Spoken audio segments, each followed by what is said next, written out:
Hello दोस्तों, आपका इस वीडियो में स्वागत है। दोस्तों, आज हम आपकी कक्षा 7 का अध्याय पढ़ेंगे जिसका नाम है साधारण ब्याज। दोस्तों, साधारण ब्याज को इंग्लिश में सिंपल इंटरेस्ट के नाम से जाना जाता है। आज हम इस अध्याय का भाग 1 पढ़ेंगे जिसका नाम है साधारण ब्याज। ओके दोस्तों, आइए देखते हैं दोस्तों इस वीडियो में हम क्या पढ़ने वाले हैं। दोस्तों, हम साधारण ब्याज का परिचय पढ़ेंगे। परिचय में हम लोग साधारण ब्याज, मूलधन क्या होता है और मिश्र धन की कुछ समझ के बारे में बात करेंगे। आइए दोस्तों शुरुआत करते हैं। दोस्तों, यहाँ पर हम लोग साधारण ब्याज के बारे में अध्ययन करेंगे। आइए इस साधारण ब्याज को बहुत अच्छे से एक उदाहरण के साथ समझा जाए। दोस्तों, हमारे पास एक लड़का है जिसका नाम है कृष्णा। कृष्णा को बहुत दूरी तय कर कर स्कूल तक जाना होता है।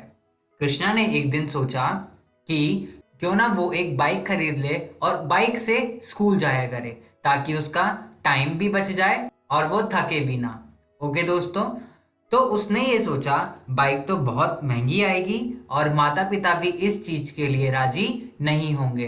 तो उसने सोचा कि पैसे तो उसके पास है ही नहीं।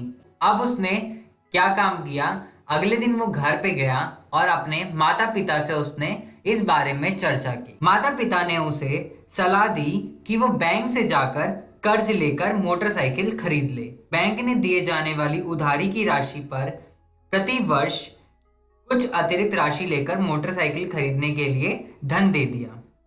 बैंक से उधार या जो कर्ज ली हुई राशि है, उस राशि को हम राशि मूलधन के नाम से जानते हैं, जिसको हम इंग्लिश में प्रिंसिपल अमाउंट कहते हैं। ओके दोस्तों, जब हम बैंक से कुछ उधार राशि कर्ज लेते हैं तो निश्चित अवधि के बाद बैंक द्वारा वापस ली गई अतिरिक्त राशि ब्याज कहलाती है। जैसे अगर आपने मोटरसाइकिल खरीदने के लिए 50,000 रुपए बैंक से उधार लिए, वो राशि हमारी राशि मूलधन कहलाएगी। जब हम 50,000 रुपए बैंक को वापस करेंगे और उस 50,000 रुपए पर जितनी राशि हम लोग अतिरिक्त जमा करेंगे, उस राशि को हम लोग ब्याज के नाम से जानते हैं। दोस्तों, ब्याज को इंग्लिश में इंटरेस्ट कहा जाता है। आइए दोस्तों, इस वीडियो में हम लोग ध्यान देंगे कि मूलधन राशि, जिसको हम प्रिंसिपल अमाउंट कहते हैं, वो क्या होती है, ब्याज क्या होता है और मिश्र धन क्या होता है और साधारण ब्याज भी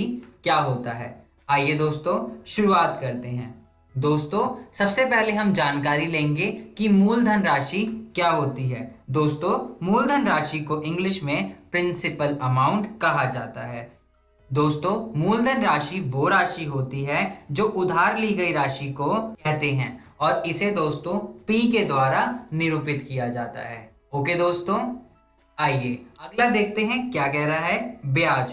दोस्तों, उधार ली गई राशि पर दी गई अतिरिक्त राशि ब्याज यानी इंटरेस्ट कहलाती है और इसे आई द्वारा निरूपित किया जाता है। ओके दोस्तों,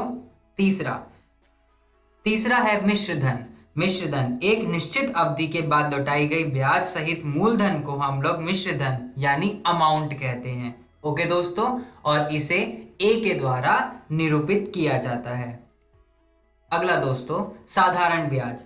यदि मूलधन तथा ब्याज की दर प्रत्येक वर्ष के लिए समान हो तो इस प्रकार के ब्याज को साधारण ब्याज के नाम से यानी सिंपल इंटरेस्ट के नाम से जाना जाता है और इसे SI द्वारा निरूपित किया जाता है। दोस्तों, ब्याज दर को R तथा समय को T से निरूपित करते हैं। इस चीज का हमें ध्यान रखना है। आइए दोस्तों, अब हमने सीख लिया कि मूलधन राशि, ब्याज, मिश्र धन और साधारण ब्याज क्या होते हैं। आइए अब इनके सूत्रों के बारे में भी थोड़ी चर्चा कर लें। दोस्तों, अगर हमें मिश्र धन यानी अमाउंट निकालना है तो हम किस सूत्र का प्रयोग करके मिश्र धन का मान निकाल सकते हैं। दोस्तों, हमारे पास 3 तरीके के सूत्र हैं जिससे हम राशियों का मान निकाल सकते हैं। दोस्तों, अगर आपको मिश्र धन यानी अमाउंट ज्ञात करना है तो हमारा इसका सूत्र होता है मूलधन राशि जमा ब्याज। ओके दोस्तों,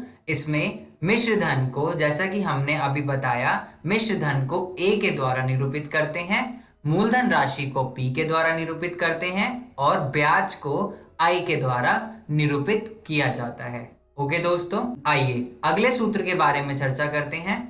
दोस्तों, अगर हमें ब्याज निकालना हो तो इसका सूत्र होता है मिश्रधन माइनस मूलधन राशि। ओके दोस्तों, अगला, अगर हमें मूलधन राशि निकालनी होती है तो उसका सूत्र होता है मिश्रधन माइनस ब्याज। तो दोस्तों, हमने किस किस का सूत्र निकालना सीखा?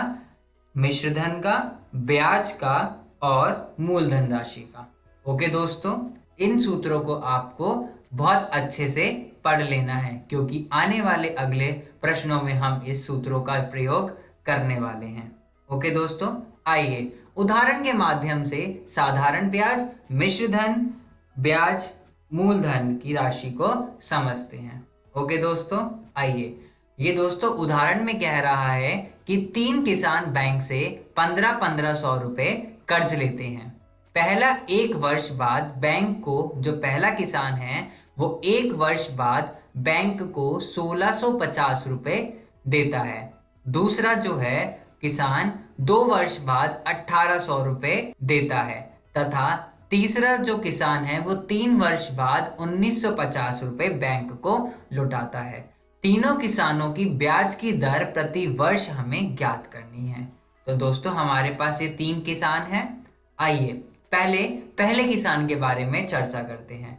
दोस्तों, पहला किसान ने जब बैंक से रकम ली तो वो 1500 रुपए थी, यानी जो 1500 रुपए है वो हमारी मूलधन राशि है। अब इस 1500 रुपए को 1 वर्ष के बाद उसने लौटा दिया बैंक को, और कितने रुपए दिए? 1650 रुपए। इसका मतलब जो ये क्या है, हमारी मिश्रधन राशि है, क्योंकि इसके अंदर 1500 रुपए वो राशि है जो पहले किसान ने बैंक से ली थी और 150 रुपए अतिरिक्त राशि दी गई है। तो इसका मतलब ये है मिश्रधन राशि वो राशि होती है जिसमें हमारी मूलधन राशि यानी 1500 रुपए प्लस जो इसने अतिरिक्त राशि दी है जिसको हम ब्याज के नाम से जानते हैं वो हमारी क्या है? ब्याज है। तो इसका मतलब ये है कि 150 रुपए अतिरिक्त वापस किया गया जो रकम है वो हमारा ब्याज कहलाता है और ब्याज सहित मूलधन की राशि को हम लोग मिश्रधन राशि के नाम से जानते हैं और वो मिश्रधन राशि कहलाती है। ओके दोस्तों, आइए अब इसने हमसे कहा है प्रश्न में इसका हमें क्या ज्ञात करना है? ब्याज दर प्रति वर्ष। तो इसके लिए हमें क्या करना पड़ेगा? दोस्तों, सबसे पहले हमें ब्याज निकालना है और उस ब्याज के बाद हमें ये लिखना होता है कि 1500 रुपए मूलधन राशि पर उसने 1 वर्ष के बाद 150 रुपए ब्याज दिया। ओके दोस्तों, अब अगर हमें 1 रुपए मूलधन राशि पर ब्याज ज्ञात करना है 1 वर्ष का, तो हम किस प्रकार ज्ञात करेंगे? 150 रुपए को भाग कर देंगे 1500 रुपए से। ओके दोस्तों, और गुना कर देंगे 1 रुपए से, क्योंकि हमें 1 रुपए का निकालना है। तो इसका मान ज्ञात होगा 1/10। ओके दोस्तों, अब हमें अगर 100 रुपए मूलधन पर 1 वर्ष का ब्याज ज्ञात करना है तो हम किस प्रकार ज्ञात करेंगे? जो हमारा 1 रुपए के ऊपर लगा ब्याज यानी 1/10 को हम 100 रुपए से गुना कर देंगे तो हमें 100 रुपए की मूलधन राशि पर ब्याज ज्ञात हो जाएगा। क्या ज्ञात हुआ? 10। ओके दोस्तों, बैंक, तो इसका मतलब ये है कि बैंक द्वारा ली गई दर वो 10% प्रति वर्ष है। ओके दोस्तों, ब्याज दर कितनी हुई हमारी? 10% प्रति वर्ष। ओके दोस्तों, आइए अब चर्चा करते हैं दूसरे किसान के ऊपर।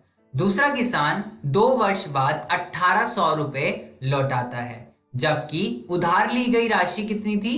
1500 रुपए। इसका मतलब ये है कि हमारी मूलधन राशि 1500 रुपए है और जो इसके ऊपर 300 रुपए अतिरिक्त जमा की गई राशि है वो हमारी क्या है?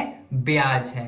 तो हमारी ब्याज राशि आई 300 रुपए, मिश्रधन राशि आई 1800 रुपए और समय कितना लिया इसने? 2 वर्ष का। ओके दोस्तों, अगर हमें 1500 रुपए मूलधन पर 2 वर्ष का ब्याज हमें 300 रुपए देना पड़ रहा है तो हम 1 रुपए मूलधन राशि पर 2 वर्ष का ब्याज कितना देंगे? 1/5। अगर हमें 100 रुपए मूलधन राशि पर 1 वर्ष का ब्याज ज्ञात करना है तो हम किस प्रकार ज्ञात करेंगे? 1/5 गुना 1/2। 1/2 किस लिए किया गया है? क्योंकि वो 2 वर्ष का बता रहा है, और गुना 100 बराबर 10 रुपए। अर्थात इसका मतलब ये है कि ब्याज की दर कितनी आई इसमें हमारी? 10% प्रति वर्ष। ओके दोस्तों, आइए अब तीसरे किसान के ऊपर इसी प्रकार हम चर्चा करते हैं। तो ये क्या कह रहा है? तीसरा किसान 3 वर्ष के बाद 1950 रुपए लौटाता है, जबकि उधार ली गई राशि हमारी कितनी है? 1500 रुपए। इसका मतलब ये है कि मूलधन राशि हमारी है 1500 रुपए, लौटाई गई राशि हमारी है 1950 रुपए। इसका मतलब ये है कि जो 450 रुपए अतिरिक्त राशि जमा की गई है वो हमारा क्या है? ब्याज है। 1500 रुपए पर 3 वर्ष का ब्याज कितना लग रहा है? 450 रुपए। अगर हमें 1 रुपए मूलधन राशि के ऊपर 3 वर्ष का ब्याज निकालना है तो हम किस प्रकार निकालेंगे? 450 भाग 1500 गुना 1 बराबर 3/10।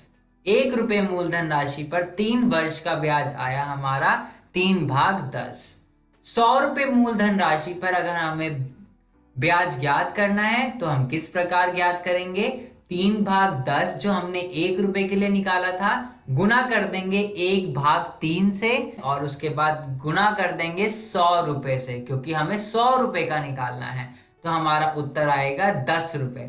इसका मतलब ये है कि ब्याज की दर 10% हो जाएगी। अर्थात हम ये कह सकते हैं कि प्रत्येक स्थिति में स्पष्ट है कि प्रत्येक किसान द्वारा बैंक को लौटाई गई अतिरिक्त राशि जो हमें ब्याज कहलाती है वो अलग अलग है, परंतु प्रति वर्ष ब्याज की दर जो है वो क्या है? समान है। अतः ब्याज की दर प्रति 100 रुपए पर 1 वर्ष के लिए निर्धारित किया जाता है। इस चीज का हमें ध्यान रखना है कि ब्याज की दर प्रति 100 रुपए पर 1 वर्ष के लिए निर्धारित की जाती है।